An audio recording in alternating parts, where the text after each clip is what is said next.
بسم الله الرحمن الرحیم. الحمد لله و الصلاة و السلام علی رسول الله صلی الله علیه و سلم. دوستای عزیز، در قسمت چهارم رسیدیم. در قسمت چهارم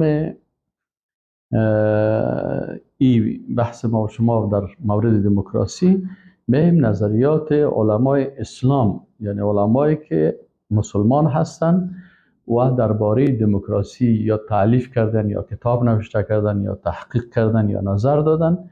درباره از اینا میبینیم که این علما چی میگن. اول از این علما استاد محمد شاکر شریف هست. یک کتاب نوشته کرده به نام حقیقت الدموکراتیه، حقیقت دموکراسی نام کتابش است. این در کتاب خود چی میگه؟ میگه هذا النظام یستحق ان نطلق علیه حکم الطاغوت. میگه این نظام یعنی نظام دموکراسی که است. دموکراسی یک نظام هست، یک نظام است که در او چه قسم حکومت ساخته شود، اندیشه از این حکومت از کجا گرفته شود و چه قسم تطبیق شود و قانون ساز کی باشه و قانون بالای کی تطبیق شود. این کل چیزا از میگه این نظام دموکراسی هست. میگه نظام دموکراسی یستحق و مستحق چی است؟ ان نطلق علیه، که ما بالای از او چی نام بانیم؟ حکم الطاغوت. نامش بانیم که حاکمیت یا حکم طاغوت است. یکی حکم الله هست و یکی حکم طاغوت است. هر قانونی که ضد شریعت الله هست او حکم طاغوت است. الله میگه فمن یکفر بالطاغوت و یؤمن بالله. پس کسی که به طاغوت کافر شود و به الله ایمان بیاره. عالی عالم دانشمند چی میگه؟ میگه دموکراسی حکم طاغوت است. و معنی ذلك، اهل گپ خود تشریح میکنه. امیر عالم چی میگه؟ میگه و معنی ذلك ان یکون الامر و النهی كله لغیر الله تعالی. میگه معنای دموکراسی چی است؟ که امر نهی، یکی چی حلال است، چی حرام است، چی خوب است، چی زشت است، اوامر نواهی کلش به غیر الله است در دموکراسی. او یکون بعض الامر والنهي والتشريع لله والبعض الآخر لغير الله. یا میگه دو قسم از دموکراسی، یا که کل اوامر و امر و نهی کلش به غیر الله باشه، الله هیچ برش در اینجا چیز نباشه از شریعت، و یا ای که نصفش از الله باشه و نصف دیگه بعضش احکام الله باشه و بعض دیگهش حکم چی باشه؟ از غیر الله باشه. یک وقتی که در افغانستان کمونیستا آمدن، حکومت کمونیستی رو جور کرد، نامش ماندن جمهوری دموکراتیک خلق افغانستان. در جمهوری دموکراتیک خلق افغانستان اونا میگفتن که ما وزارت شؤون اسلامی داریم، ما مثلا نماز میخوانیم، ما حج میریم، چطور میریم؟ لکن در اقتصاد میگفت ما اقتصاد سوسیالیستی رو تطبیق میکنیم. در مکاتب و در پوهنتون ها و اینجا که بود کلش امو سیستم هایی که از مسکو و از اتحاد شوروی از او آورده بودن. سیوز کی؟ سیوز نامه گفتن، یو دبل اس آر. این عالمه که در دموکراسی یا کل حکمش حکم طاغوت است در کشورهای بیدین است، یا ای که هست که در بعض کشورهایی که این تطبیق میکنن نصفش حکم الله هست، نصف دیگهش حکم چی است؟ حکم طاغوت است. ولذلك میگه از این خاطر عالم میگه لا یستقیم ایمان و عبد، ایمان یک بنده استقامت پیدا نمیکنه، ولا یصح له اسلام، و اسلام از این انسان مسلمان درست نمیشه حتی یکفر بالطاغوت و یؤمن بالله، تا زمانی که به طاغوت دموکراسی کافر شود و هر طاغوت دیگه که به هر نام دیگه باشه به او کافر شود، بعد از او ایمان به الله داره. لانهما ضدان لا یجتمعان ابدا. به خاطر از اینکه اسلام یک چیز است و دموکراسی دیگه چیز است. حکم الله و حکم طاغوت دو ضد هستن که با هم جمع نمیشن. متوجه هستین؟ خب اما تفصیل ذالک فکم آیاتی. باز امی عالم آل تفصیل میده. میگه در دموکراسی چرا این مشکلات است؟ میگه اولا حریت الاعتقاد. میگه اول دموکراسی آزادی عقیده هست.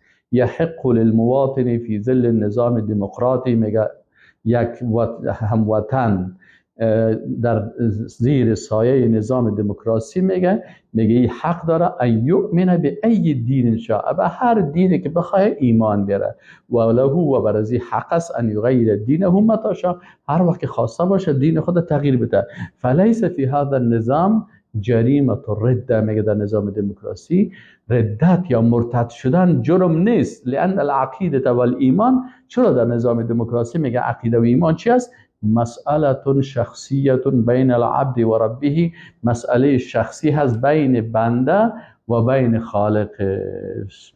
پس این نظام دموکراسی این قسم است. علما، خطیب صاحبا، چرا در چشم مردم خاک میزنین و چرا مردم فریب میتین که دموکراسی شورا هست و مثل شورای اسلامی هست؟ کفر میرین و اسلام داخل میکنین. از الله بترسین، از الله بترسین. ثانیاً ببینید یه عالمی که مسلکی هست، عالم است، حقگوی است، در کتاب خود مطالعه کرده بر تشریح میکنه. ثانیاً گپای من نیست، گپای عالم است. ثانیاً فی مجال اخلاق بر ما یه عالم میگه در راستای اخلاق فما دام البشر المشرعون، میگه مادام دموکراسی بشر اینا قانونگذار هستن، فقد انطلق الناس یمارسون ما شاء من الرذائل والموبقات. از این خاطر مردم میگه میبراین و هر اعمال زشت و کبایر و گناه های کبیره را که میکنن میگه اینا میکنن. مثلا میگه و ها هی امریکا فی العصر الحاضر، میگه سکه این امریکا در عصر امروزی و غیرها من دول اروپا، دیگه کشورهای اروپا را میگه شما سکه تنتشر فیها انواع الجرائم، که دیگه انواع جرم ها و یصبح للشواذ حقوقا یحمیها الدستور، میگه برای کسایی که اونا شاذ هستن، هم جنسگراها هستن، برای از اینا چیز حقوق است، این قانون اساسی از این حمایت میکنن. بل ان هؤلاء شواذ، میگه حتی همین مردمای شاذ که در جنس خود مثلا ازدواج همجنس میکنن یا با حیوانات ازدواج میکنن، میگه اصبحوا ممیزین فی عهد الرئیس سابق بیل کلینتون، میگه در وقت رئیس جمهور سابق امریکا که بیل کلینتون نام داشت، میگه در وقت از او بر از اینا بسیار مقام زیاد داده شد. چرا؟ لانهم فيما يبدو قدموا له اصواتهم، میگه به خاطر اینکه اونا در انتخابات برای چی دادن؟ رای دادن. هم جنسگراها کلشان برای بیل کلینتون رای دادن، حالی که این برد برای زیاد تمام امکانات قانونی را ساخت. و قد بلغ من الشواذ ان يكون لهم احیا خاصه، میگه برای این مردمای هم جنسگراها جاهای خاص داده شد، حتی به بعض شهرها برای این مخصوص داده شد.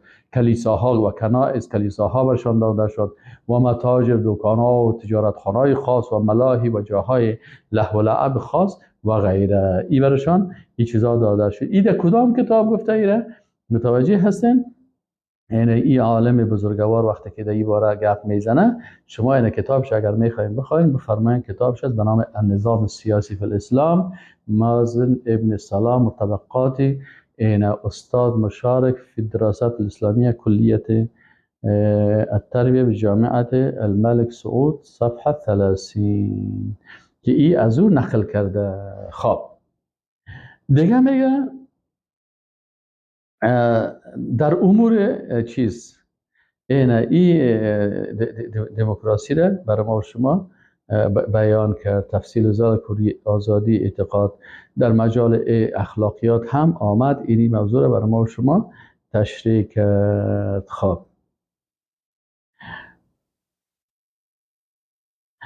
سوم از نگاه اقتصادی میگه از نگاه اقتصادی هم کس میگه چی هست از نگاه اقتصادی؟ میگه موضوع اقتصاد هم در نظام دموکراسی چی است؟ مردم به عوض الله مادیات پرستش میکنن و برای افراد انال صلاحیت‌های اقتصادی داده میشه که اینا هر چیزی که خواسته باشد، مثلا سودخوری در دموکراسی هست، فریبکاری در دموکراسی هست، احتکار در دموکراسی هست، فروش اندام‌های انسان‌ها هست، کلب‌های زنا، هتل‌های زنا، شرابخوری، اینا کلشان با نام دموکراسی آزاد هستن. آزاد کجای ازی با اسلام برابر است؟ اقتصادش برابر است، اخلاقش برابر است، حکومتش برابر است، فکرش برابر است، کلش ضد اسلام است. خب از اینکه پیشتر ما شما میریم، استاد احمد الحسین این میگه که استاد احمد حسین چی میگه؟ میگه این عبادت الالهه من دون الله ما زالت قائمه. میگه عبادت معبودان باطل میگه تا به حال دوامدار موجود هست. امو بت‌هایی که در عصر جاهلیت است، میگه بله امو بت‌هایی که در عصر جاهلیت بود، میگه امو بت‌ها وقت مثلا بت‌ها بود به نام لات بود و منات بود و هبل بود و عزا بود، میگه اینمی بت پرستی ما زالت قائمتا و این تغیرت الاسماء، اگرچه نام‌های از اینا تغییر کرد و تباینت الفاظشان تغییر کردن. یعنی امو بت سیستم بت پرستی هست لکن به یک نام جدید، به یک لباس جدید هست. فالقومیت بدلا من اللات، به عوض لات که اونا عبادت میکردن، مجسمه لات، آل قوم پرستی یک بت دیگه شده که بسیاری کسا به اساس قوم پرستی همو کفر میکنن لکن مجسمه لات پرستش نمیکنه. اندیشه چی است در قلبش؟ مجسمه قوم پرستی هست. دوم میگه بت دیگه که اونجا هبل بود، آل والوطنیت بدلا من هبل، میگه چی؟ وطن پرستی به عوض هبل است. او وقت مردم یک مجسمه را پرستش میکردن، آل بت دیگه که به نام چی است؟ به نام وطن است، ایره پرستش میکردن. ایره هم کی برشان؟ یا روسها برشان ایره نقشش جور کرده و یا هم انگلیس و فرانسوی ها. سایس بیکو مثلا دیورند و این کسا را که شما سعی کنین، اینا این منطقه رو تقسیم کردن، مسلمان ها رو در بینشان خط کشیدن، باز این وطن هم است، اینم قجایی. در حالی که برای یک مسلمان رسول الله صلی الله علیه و سلم آنجا که دین ماست آنجا وطن ماست. مکه وطن ما تو بود، مدینه وطن ما تو بود، تمام سرزمین اسلام، دار اسلام وطن یک مسلمان بود. حالی چی کنن؟ نه یک منطقه قید کرده که از اینمی حرکت کردن نمیتونیم. و دموکراتیت بدلا من العزا، میگه دیگه چی از بت دموکراسی است، این میگه به عوض عزا. پس میگه امولات و هوبل و عزا هست لکن امو پرستش هست، امو بت پرستی هست لکن نامش چی کردن؟ تغییر دادن. یک شیخ دیگه به نام یک عالم دیگه هست به نام سفر حوالی، ای چی میگه؟ میگه الدموکراتیت العصریت من حیث الفکر والواقع، میگه همین دموکراسی معاصری که حال فعلا هست، میگه ای از نگاه اندیشه و واقع، این هی الا نتیجه لمعارضه قامت فی وجه ذلك النظام الذي صار عليه المجتمع والحکومه، میگه این نتیجه همو اختلافاتی بود که در نظام جامعه که او وقت بود و کان سائدا فی معظم الدول الاوروپیه خلال القرن 17 و 18. میگه در خلال قرن 17 و 18 در بسیاری از کشورهای اروپایی یک نظام بود که ضد از این نظام مردم خیزن. کدام نظام بود؟ وقت ان کان یحکم الدول ملوک، وقتی که پادشاه ها حکومت میکردن، ادعوا السلطه المطلقه، که اینا میگفتن که ما سلطه مطلق داریم، استنادا الی الحق الالهی. این پادشاه میگفت که من اینمی پادشاه هستم، اینمی حق پادشاهی رو برای من خدا داده. کی برش داده بود؟ به خاطر که کلیسا برش میگفت که تو پادشاه را کلیسا تعیین میکرد. وقد استند سلطه هؤلاء الملوک الى طبقه الاعیان و الى سلطه الکنیسه. اینا امی حکم خدا، پادشاهی خدا چی میگرفتن؟ از امو اشراف ها و همچنان از سلطه کلیسا، از قدرت کلیسا. کلیسا برش میگفت که ما نماینده خدا هستیم و اینی چوکی رو بر تو دادیم که تو پادشاه هستی، بنا از سلطه تو مطلق است، هیچ کس در مقابل تو گپ زدن نمیتونه. این شیخ میگه این مردم از دست اینو تو یک نظام خسته شدن و این نظام تیوکراسی میگفتن. در مقابل از تیوکراسی که ما شما گفتیم، نظام چی رو آوردن؟ دموکراسی رو آوردن. خب دکتر ابراهیم ابن محمد ابن عبدالله البریکان، عضو هیئت تدریس فاکولته معلمین دمام، شهر دمام هست. این چی میگه؟ میگه و الناس لا یفهمون معنی الدموکراتیه، میگه مردم معنای دموکراسی را نمیفهمن. یظنون، میگه مردم گمان میکنه، عوام الناس مردم گمان میکنه ان معنی الدموکراتیه، ای که معنای دموکراسی العدالت لا اکثر ولا اقل. میگن که مردم تو فکر میکنن که دموکراسی یعنی عدالت است، نه سیاست است، نه کم. هذا رأی یفهمونه، میگه این یک نظر سیر فهمیدن، لکن میگه مردم ما علمو نمیفهمند که ان معنی الدموکراتیت ان حکم الله یزال من الارض. میگه یا نمیفهمند که معنای دموکراسی این نیست که اینا فکر میکنن که عدالت است و چطور است. معنای دموکراسی چی هست؟ میگه این است که حکم الله یزال من الارض، حکم الله باید از زمین دور کرده شود. و یحکم الناس انفسهم بانفسهم، و مردم خودشان حکم بکنن خودشان بالای خودشان. هذا معنی دموکراسی، این معنای دموکراسی است. کی باید برای مردم بگه؟ علما بگوین. این حال میگه هر چیز، ما یک مثل داره میگه هر چیز شور خراب شود داش نمک پرتی که وجود شود. اگر نمک خراب شود چطور کنیم؟ حال بر کل مردم باید علما بفهمانند، اما علما که درباری شوند و به خاطر مال و به خاطر قدرت و یا به خاطر ترس و یا به خاطر از اینکه من بندی نشم و یا به خاطر از اینکه مثلا سردار و حاکم خفه نشه اونا ضد دین گپ بزنن، باز چطور کنن؟ اینی عالم است برای مردم بیان میکنن، میگه که مردم دموکراسی را معنایش نفهمیدن، بلکه حقیقت دموکراسی است که حکم الله باید برداشته شود و مردم خودشان توسط خودشان حکم بکنن. این معنای دموکراسی است. معنی دموکراسی تشریح میکنم یا عالم چی میگه؟ این دکترا داره، استاد است، پروفسور است، در پانتون دمام هست. چی میگه؟ میگه معنی دموکراتیت ان تحکم الشعب بالشعب. میگه معنای دموکراسی هست که مردم توسط مردم حکم شوند، لا بدین الله، نه بدین الله، ولا بشرع الله، و نه به شریعت الله. در دموکراسی به دین الله و شریعت الله حکم نمیشه، بل اهواء الناس هی محکمه، بلکه میگه خواهشات انسان هست. این افرأیت من اتخذ الهه هوا، خواسته های نفسی خود چی میسازن؟ اینی معبود خود ساختن. این در قرآن گفته شده که افرأیت من اتخذ الهه هوا، آیا ندیدی کسی را که معبود خود، اله خود چی را گرفته؟ خواسته های نفس خود. خواسته های نفس چی هست؟ حکومت نفس توسط نفس برای نفس، حکومت مردم توسط مردم برای مردم. عالی عالم چی میگه؟ میگه معنی دموکراتیت ان تحکم الشعب بالشعب لا بدین الله ولا بالشرع الله بل اهواء الناس هي المحکمه. لکن الناس عندما یسمعون، لکن میگه این مردم بیچاره که هستن وقتی کلمه دموکراسی را میشنون یظنون، گمان میکنن، و این الظن لا یغنی من الحق شیئا، با گمان خود نمیشه. میگه یا گمان میکنن ان العداله، که دموکراسی ولا عدالت است. یظنون، گمان میکنن ان المساوات، که در دموکراسی مساوات است، برابری است، و حریت فی ابداء رأی، و آزادی است برای که تو رأی بدی. لا، یعلم میگه لیس هذا هو المقصود فی کلمه یبهرجون بها علی الناس. میگه این مقصد از این کلمه این نیست که برای مردم دروغ تقدیم میکنن، ولکن حقیقتها الكفر والالحاد. لکن حقیقت از این کلمه چی هست؟ کلمه دموکراسی میگه کفر است و الحاد هست. سبحان الله. الله بر تجربه دکتر صاحب محترم خوب بیان کردیم. یک عالم دیگه هست به نام شیخ عبدالوهاب مسیری.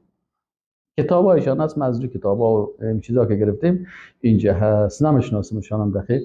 این حال این عالم چی میگه؟ در این کتاب خود میگه ان الدموکراتیه تدور فی اطار نسبیت الکامله. میگه در دموکراسی کلش امور نسبیت است، ولا تتقید بأي قیم اخلاقیت مطلقه، هیچ ارزش های اخلاقی مطلق به اون نیست.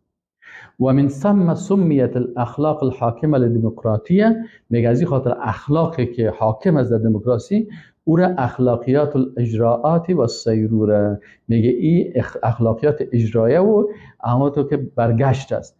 و او را میگه در انگلیسی چی میگن؟ در انگلیسی میگن که ethics of process.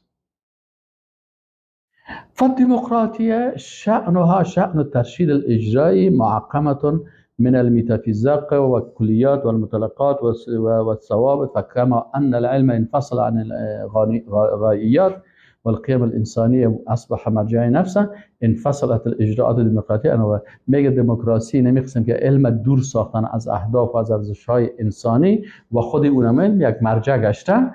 اینمی قسم میگه دموکراسی چی هست؟ اهداف و ارزش‌های اخلاقی رو دور میکنه و خودش مرجع گشته ولا یمکن محاکمتها من خلال مرجعیت متجاوزه لها. دیگه کسایی رو محاکمه کرده هم نمیتونه، یعنی هیچ ارزش اخلاقی خاص ندارم. استاد شیخ نائف شهود این هم نشته میکنه، میگه الدموکراتیت اسلوب غربی فی الحکم. میگه دموکراسی یک روش غربی در حکومت کردن است. یراد و تعمیمه علی کل المجتمعات، میخوان که عام بسازن بالای تمام جوامع. نظام انه الاصلح البشریه، به این گمان هستن که بر بشریت این خوب است. فلا بد من بیان کونه، میگه بر ما لازم است که ما علمای اسلام بر مردم بیان بکنیم که این چی هست؟ جاهلیت معاصره. بر مردم بگوییم که اینمی دموکراسی جاهلیت معاصر هست. یک کس دیگه هست، این عالم اسلامی نیست لکن یک عالم اسلامی ایره گپش نقل کردن، میگه جورج ترابیشی، کدام نصرانی هست، میگه این یک کتاب نوشته کرده به نام ثقافت الدموکراتیه، یعنی فرهنگ دموکراسی. این میگه که در صفحه 62 کتابش میگه نوشته میکنه فی جمیع الانظمه الاخرى یکون الانسان مخلوقا للقانون. میگه در دیگه نظام ها که است انسان تابع چی است؟ تابع قانون هست. بینما فی الدموکراتیت وحدها، تنها در دموکراسی میگه چی هست؟